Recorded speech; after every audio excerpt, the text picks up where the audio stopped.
अपने आस्था केंद्र को श्रद्धा वंदन।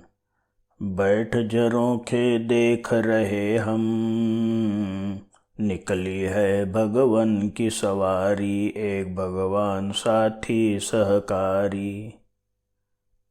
हमें कई बार कहानियों में कहा जाता है कि किसी को केवल ज्ञान हो गया और वे मोक्ष में गए। अब मोक्ष में जाना यानी क्या? क्या मोक्ष निर्वाण से अलग है? मोक्ष के संदर्भ के अनुसार अर्थ किए जाते हैं। प्रायः मोक्ष यानी मुक्ति ऐसा अर्थ किया जाता है। कोई कहते हैं कि केवल ज्ञान हो जाना ही मोक्ष है, तो कोई कहते हैं कि मोक्ष का मतलब है निर्वाण होना, यानी केवल ज्ञान के पश्चात शरीर का संयोग छूटना और जीव का मुक्तिशिला में सिद्ध जीवों के साथ एकरूप हो जाना।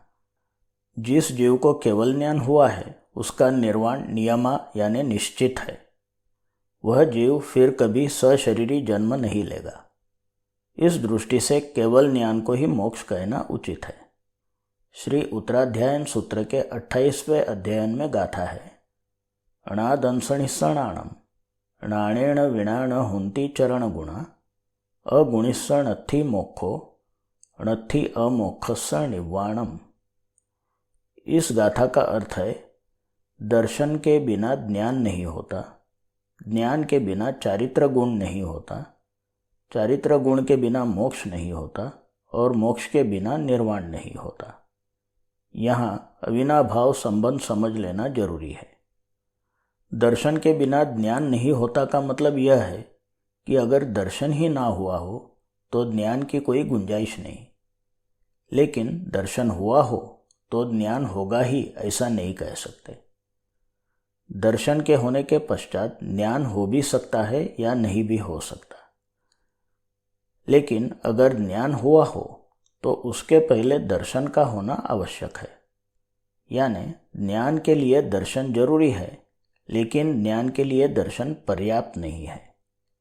इस अविनाभाव संबंध में ज्ञान दर्शन के बिना नहीं हो सकता, लेकिन दर्शन ज्ञान के बिना हो सकता है। अविनाभाव संबंध का मतलब है कि एक के बिना दूसरा नहीं हो सकता, लेकिन दूसरे के बिना पहला हो सकता है। इसी तरह चारित्र गुण के लिए ज्ञान जरूरी है लेकिन पर्याप्त नहीं, मोक्ष के लिए चारित्र गुण जरूरी है लेकिन पर्याप्त नहीं, और निर्वाण के लिए मोक्ष जरूरी है लेकिन पर्याप्त नहीं। इस गाथा में किसके लिए क्या जरूरी है यह बताया है, क्या पर्याप्त है यह नहीं बताया।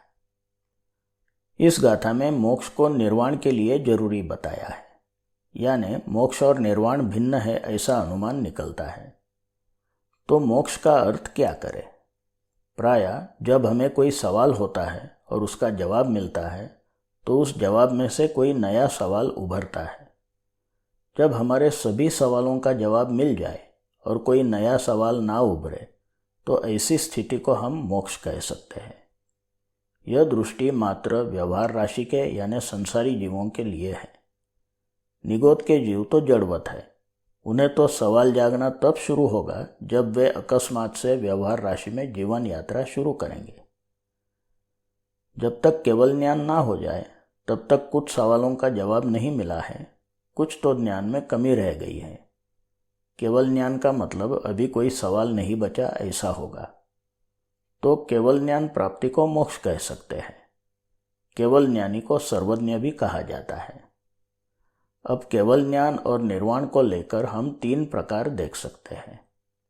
कोई जीव ऐसे होते हैं कि उन्हें जिस समय यानी काल के अंतिम अविभाज्य अंश में केवल ज्ञान हुआ, उसी समय में उनका शरीर का संयोग भी साथ ही साथ छूट जाता है। इन जीवों का केवल ज्ञान के पश्चात एक समय भी शरीर के साथ जीना नहीं होता। इन्हें अंतकृत केवली कहते हैं। श्री अंतगढ़ दशांग सूत्र में ऐसे जीवों का वर्णन है। प्रायः जीवन के अंतकाल के वक्त इन जीवों ने बहुत कड़ी अंतक्रिया की होती है। कोई जीव ऐसे होते हैं कि केवल ज्ञान के पश्चात उनका कुछ आयुष्य बाकी रहता है। इस मुक्ति को सशरीरी जीवन मुक्ति भी कहा जाता है।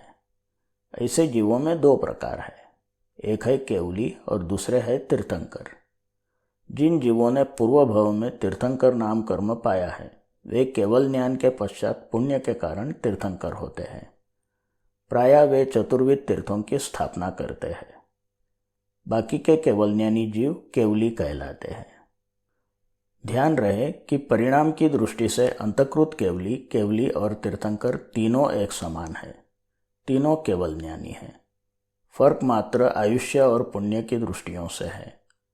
निर्वाण में सभी एकरूप हो जाते हैं। अल्पश्रुतं श्रुतवतां परिहासधाम त्वद्भक्तिरेव मुखरी कुरुते बलान् माम। बोलिए उपकारी चराचर सृष्टिमय निसर्गदेव भगवान की जय।